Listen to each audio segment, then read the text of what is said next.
si ate, di mo na ako maingay. Hello guys, ipra-prank ko si ate. Huwag muna ako maingay. Ano kaya gagawin ko? Gugulatin ko siya. Tingnan mo guys. Tingnan nyo. Tingnan nyo. Tingnan nyo. Tingnan nyo. Ah! Uwi ka ba, ma'am? Pangangakula.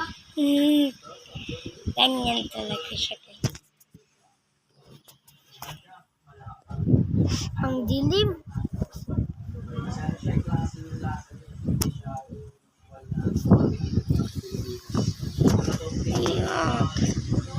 Hello. Titignan na naman natin siya. Di natin siya papansinin.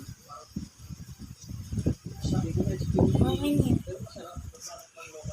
Tingnan natin.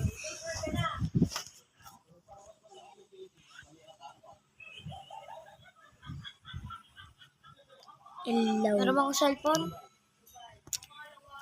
Ah. Ay, kinakausap ka, di ba?